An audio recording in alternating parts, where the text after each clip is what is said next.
Hi all. So with the presentation being due in 4 days, which is Wednesday, April 20th, I know we're not all available to meet at the same time, so I just kind of wanted to make a quick video talking about some of the basics of the presentation. So there are three main things I'm going to talk about.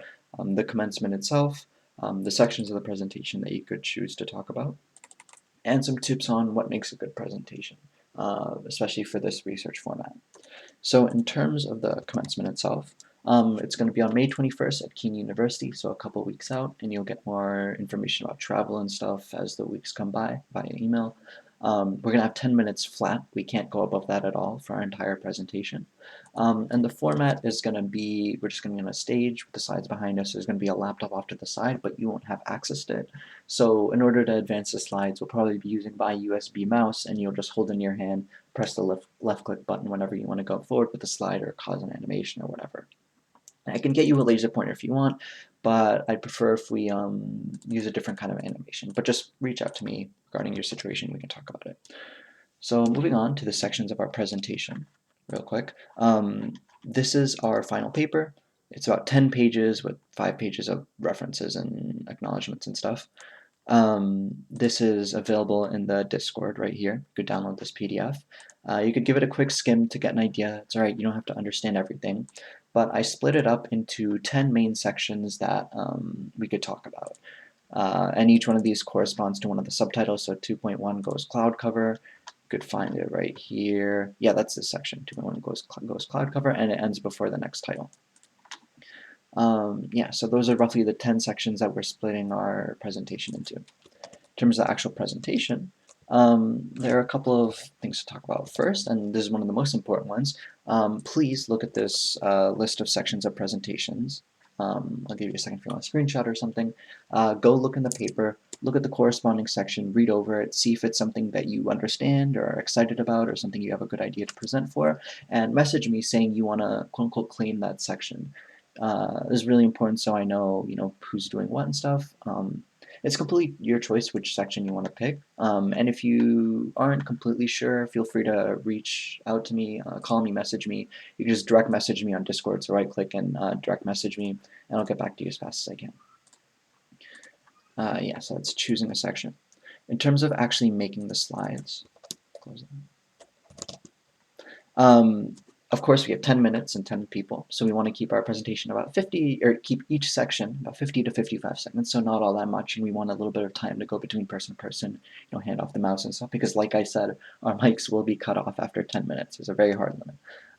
And I know because there's a lot of information here and a lot of it is already written, it's really tempting to just paste a lot of text onto a slide and just read from there or read from a script or memorize all of it, but that doesn't really make for a good research presentation. I'll kind of show you an example of that. This is a presentation me and some people gave on some radiation research we were doing for Mars, and I'll show you a couple sections. So this was one person's section. Now, it was really good for information. I understood. I thought he did a good job of in terms of actual scientific content, but the way this person presented it was they literally just read osmoprotectants formed as a means of protection from high salt concentrations.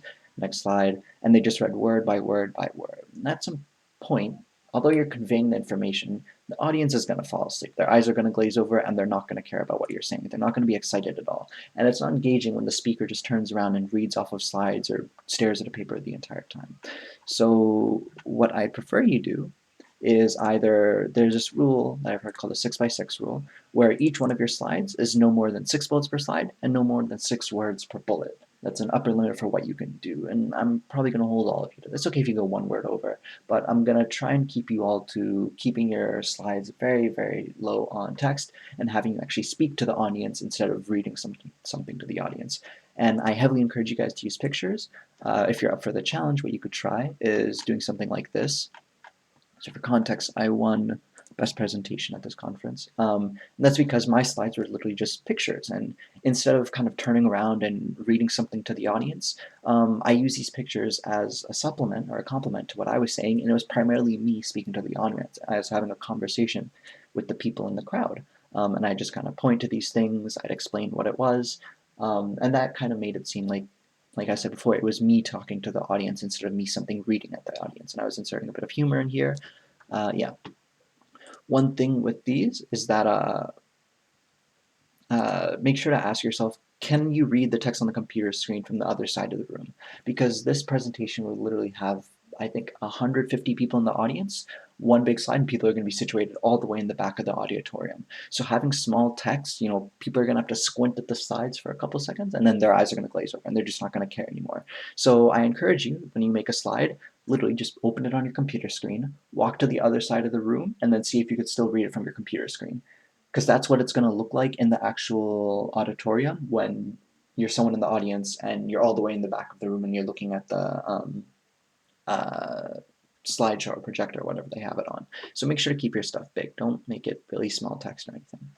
Another thing is, really do feel free to write a script for that presentation. This is literally what I did. I literally wrote out every single word that I was going to say, but try not to memorize it and just say it back to the people. I kind of just wrote this out so I could get my ideas out, and then at that point, I just memorized the main points just to give myself a structure, and then I had a conversation with the audience. It was my voice talking to them. And another thing is, going back to what I was saying about the laser pointer, it's nice to have some kind of, if you want to point out something on your presentation, give me a second, my slides are lagging. It's unfortunate. Oh, it works now. Let's say on my presentation, I wanted to point out this part of the graph. So this red box wasn't here before, but I wanted to point out this part of my graph, this thing about the sulfates, this little curve. You could either point to it with the laser pointer, but that might be a little confusing, and you kind of have to turn around, and it's going to be awkward, and you're going to lose time. So what I recommend you doing is you kind of plan it into your speech, and on your slide, what you do is you create a box, you give it whatever color outline, you make it a transparent inside, you make a pretty thick border, about 4 to 8 pixels, and then you come up here and you animate it. And what you do is that you pardon me while it loads, you want it to fade in on click and fade out on click. You don't want this last one. And what that basically means is that when you actually show the presentation, you're going to be talking blah, blah, blah, and then you're going to say, okay, so now I'll point your attention to the sulfates part of the graph, and then you talk about it. And then the fade out is optional, but if you want to point your attention to something else, then you can have it fade out. So that's how I'd prefer that you kind of point things out on your presentation. And on your script, you could literally write, like, after this point, you can write, like, parentheses click, and that's going to remind you, okay, at this point, I'm going to point out this part of my graph. So yeah, that's pretty much it. To summarize, these are some of the details of our commencement. These are the sections of our presentation. As soon as you see this, I want you to look through the paper and message me which section you'd like to claim. The earlier the better, else you might get stuck with the part that's kind of difficult to do, or something you might not be as excited about. In terms of making the slides, here are some guidelines on making a good presentation. Key points being, don't just copy paste a ton of text on there. Really try and keep it to images and just little bullet points, and have you be the person kind of talking and having a conversation with the audience. So just reading, like a Wikipedia entry at them. And yeah, that's all. Again, feel free to call or message me, reach out to me directly on Discord. I'll be online all day. Yeah, take care, guys.